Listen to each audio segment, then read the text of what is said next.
Cher Martinetti, and today we're talking to Gabby Rivera about working in comics and America Chavez.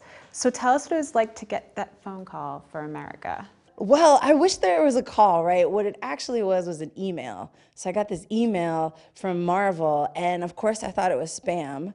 And I was like, this can't be real, like whatever. But then I opened it, and Will Moss, who is editing America right now, at the time, also of Howard the Duck fame, Will Moss, emailed and was like, we read your book, Juliet Takes a Breath, and we want you to write for Marvel.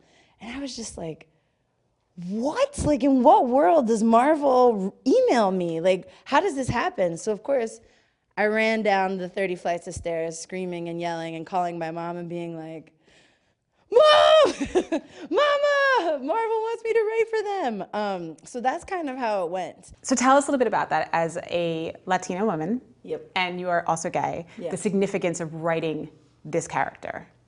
Okay. Well, yes, I am queer, I'm Latina, and it is wildly significant that I've been tapped to write America's story. I get to tell this story any way I want, right? And I get to infuse into it my lived experiences of being like a brown human in the world and what that means, like what's funny to me, what's exciting to me, what my love relationships are like. I can share that and put that into America's story. And that I think is gonna be like super, super fun. What were some comic book heroes, or did you have any comic book heroes that you were into before you get this email from Marvel putting you at the helm of a hero yourself? Yeah. I, of course, like X-Men, right? But for me, it was like the women of X-Men. I wanted Storm to be my aunt. I wanted Rogue to be my girlfriend. I wanted like Jubilee to be my friend, you know? And so those were very strong, like it's like a Netflix category, right? Like strong female characters. Yeah. Those always stood out to me. So yeah, they were my favorites. So there's a connection there. It's like, how do you feel America is gonna connect with young comic book fans that they finally have somebody that's what those characters were to you, but that actually looks like them and loves like them?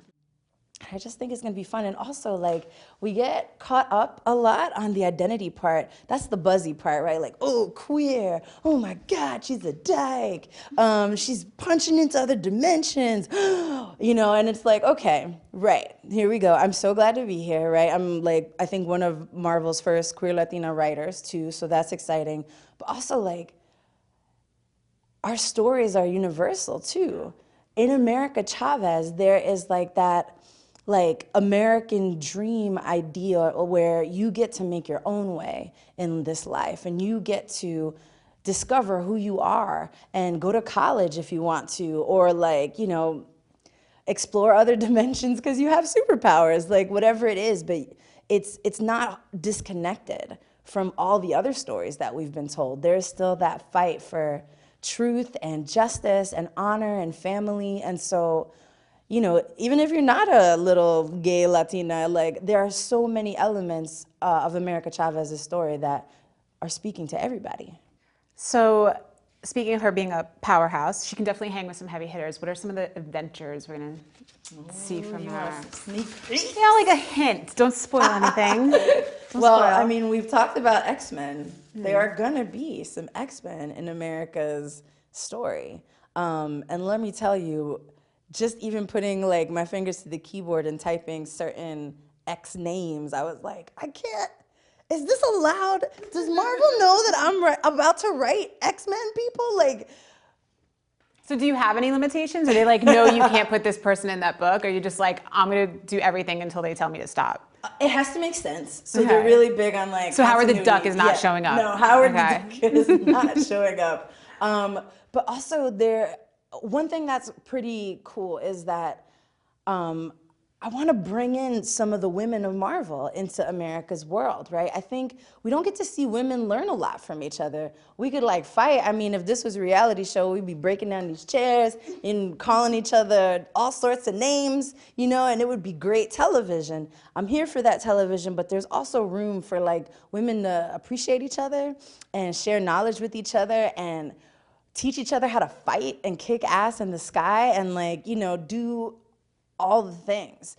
And I get to bring like a lot of very strong female characters from the Marvel Universe into America's world. And she's going to learn a lot. And she's also going to level up in her power. And so it'll be cool to see how the community comes together for her. Yeah. What inspired you to write, to become a writer? Oh my goodness.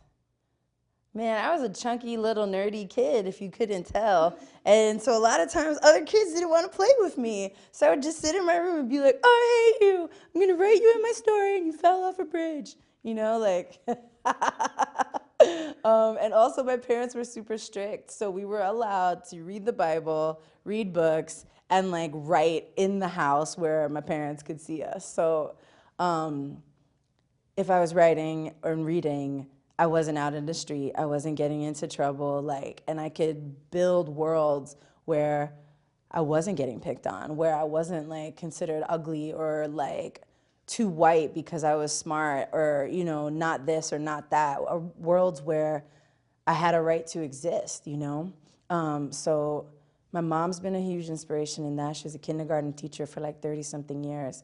She's always been an avid reader and writer, so, you know, I get it from my mama.